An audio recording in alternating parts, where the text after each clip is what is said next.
So what on earth have I bought now? Well, this is a 240 watt off-grid kit made by a company called EcoWorthy.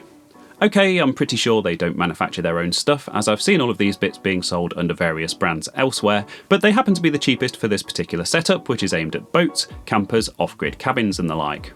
I don't have any of those, so I'm going to install it in my house and see whether it can power my little office here, and the various activities that I do in here relating to my day job and my YouTube channel. The kit cost me £520, which is around £100 cheaper than buying everything separately, and this is what I got. The bits came in a few separate packages, and the first to arrive were the actual panels themselves, including the charge controller and the cables to connect the two together. The panels have aluminium frames, so they're very lightweight, and are glass bonded, so they're very tough. They're modern monocrystalline panels that generate 120 watts each under regulated industry standard test conditions, and it's important to remember that the further north you are and the less sunny your weather, the less power you'll get out of them, of course. So while I wait for the other parts of the kit to arrive, I'll start assembling these. The Z brackets were included, and I decided to build some wooden frames to hold the panels at the correct angle.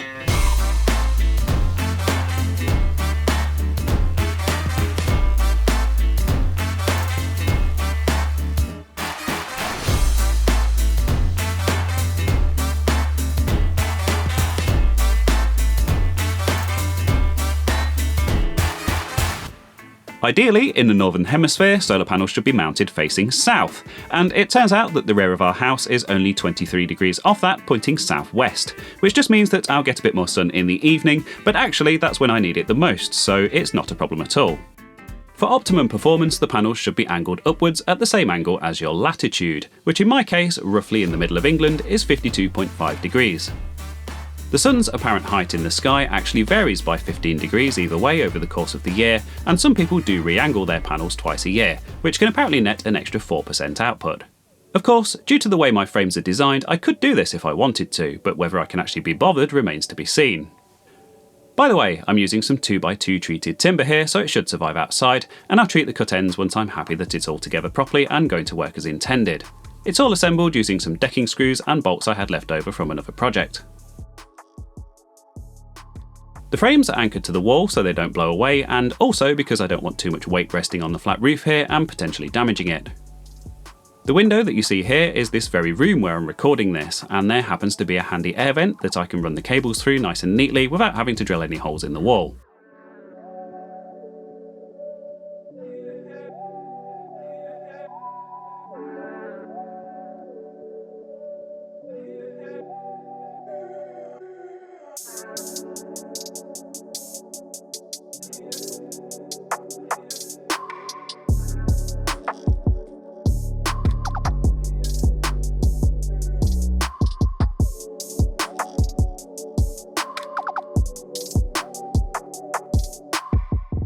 The kit comes with Y cables with industry standard MC4 connectors on them, same as the panels, and the panels are wired in parallel, giving us a 12 volt system.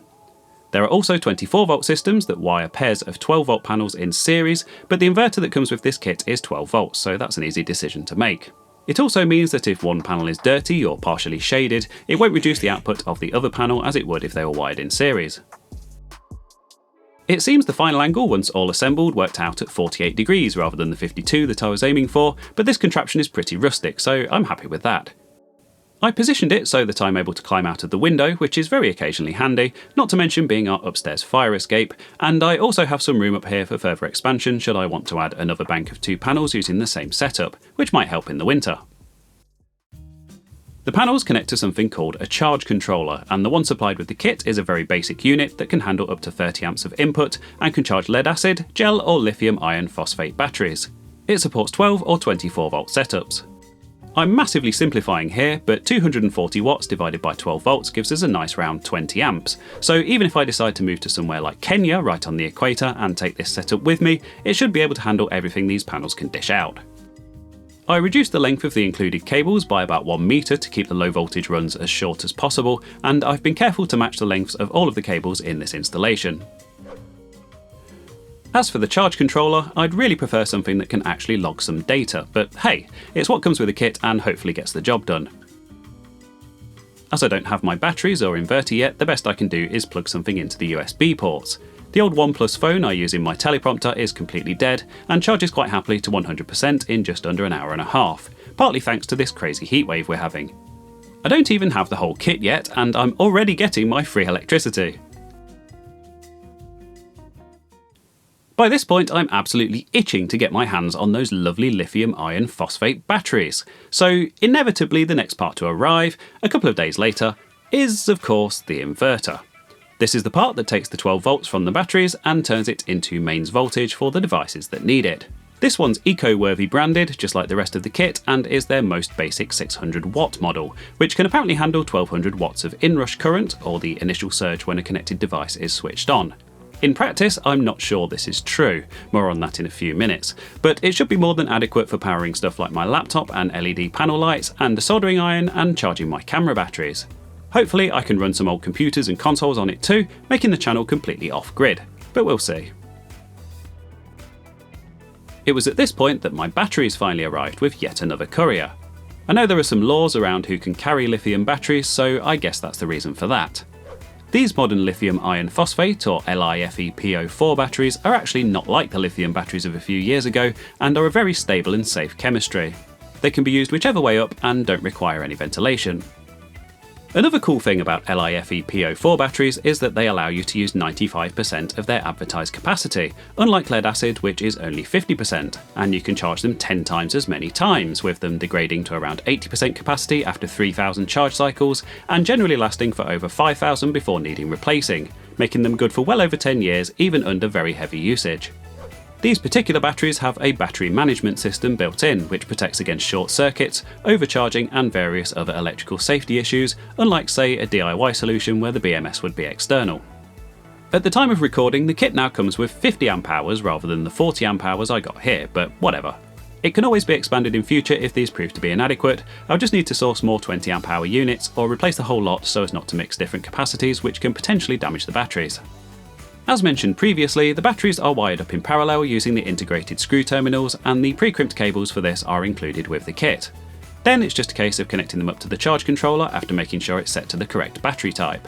Anytime you mess with the wiring or connect or disconnect batteries, you have to disconnect the solar panels, of course being careful not to allow any wires to touch and create a short circuit.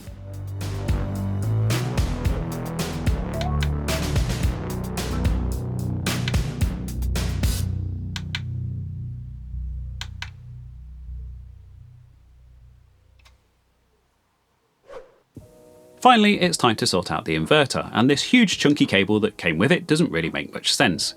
The cables are coloured according to the UK mains AC standard of live being brown and neutral being blue, but there's no way to connect it to the inverter. Perhaps they're expecting me to wire a plug onto it. As it happens, I have my red and black offcuts from earlier, so I'm using those to connect the inverter to the batteries and crimping on my own connectors.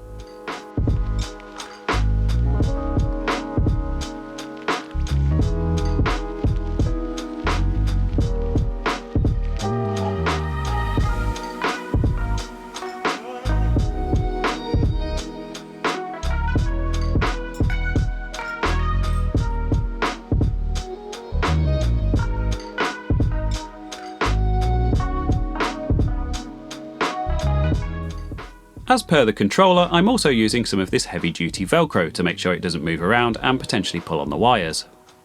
I should point out that the charge controller has a dedicated 12 volt output on the front which is designed for a low wattage LED light, so the inverter connects directly to the batteries as I've done here, not to this connector. There's actually a setting to disable this output, which is what I've done on mine, but if you have the controller in a dark place away from the batteries, it could definitely be useful, especially as the screen isn't backlit.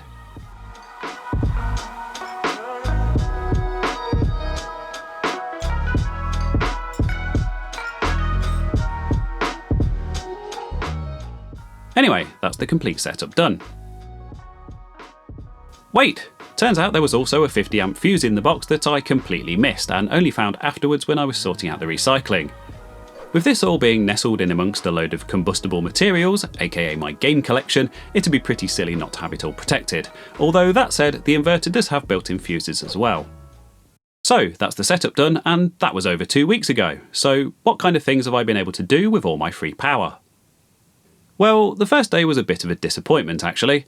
I wired everything up to a 6-way extension, including my laptop, the hi-fi amp I used to run my speakers, my LED lighting and even my CRT TV just to test. I thought I'd try my big old laser printer too, but it seems the inrush current is too much for this inverter and it tripped the whole thing.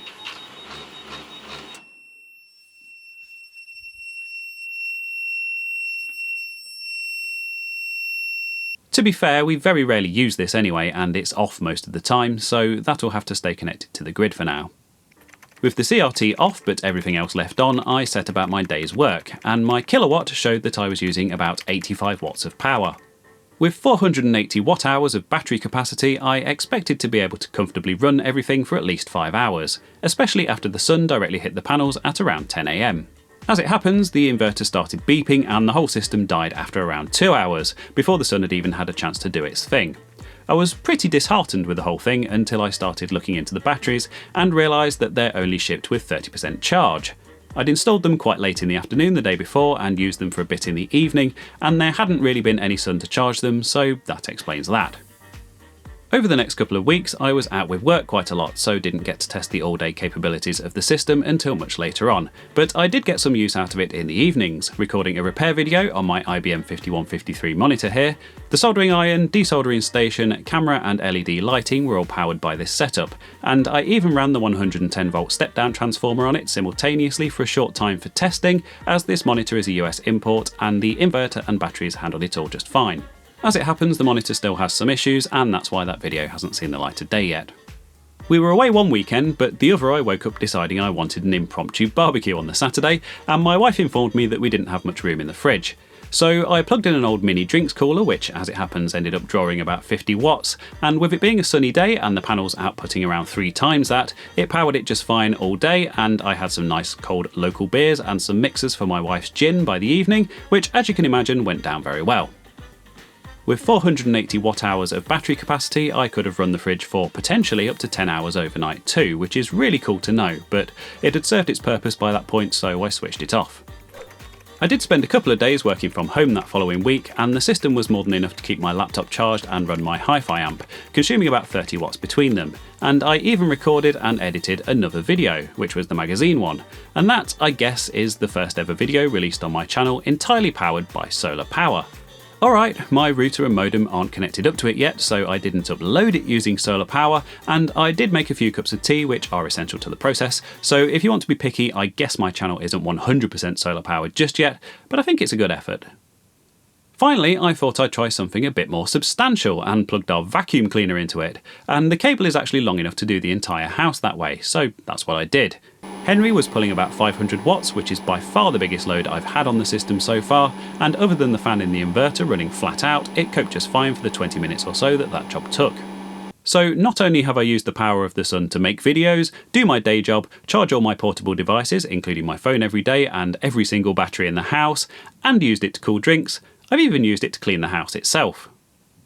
So in total, according to my kilowatt, which doesn't include the USB devices I've charged directly, I've used around 3 kilowatt hours in the past couple of weeks, which at current prices is about £1 worth of electricity. So is this kit a good investment that's going to pay for itself in any reasonable time frame? Probably not, although to be fair, I've not really been using it to anywhere near its full capacity. But has it taught me a lot about solar power and how these systems are connected up? And could it be a good basis to expand upon in future? Well, yes actually, and I'm really pleased that I bought it, and it's exceeded my expectations really. The caveat being that we are in the middle of summer during a heatwave, and that's why I'm going to be releasing occasional updates and letting you all know how I've been using this, and I'm particularly intrigued to see how well it will do when the weather turns, and of course in the winter. On the hardware itself, a few minor complaints, and they're all to do with the charge controller. The battery charge level is just represented as a very simple 4-step thing, which isn't very useful, although I have recently discovered that you can work it out based on the voltage, so I guess that's not a showstopper. The overall lack of data really is though, for me at least. At the push of a button, the controller shows what the panels are generating for a few seconds in real time, but it would be really cool to be able to log that and see how it changes over the course of a day, for example. Also, there are more advanced controllers that use a technology called MPPT, or maximum power point tracking, that can squeeze a lot more power out of the panels, but I suppose I can't really complain for what this cost, and all of the parts use industry standard connectors and are completely interchangeable with other manufacturers' bits, so I can always upgrade later if needs be. But I think that's more than enough information for now. I've tried to keep this video lighter on hard figures and maths purely because there are other channels who do this for a living who are far more qualified than me.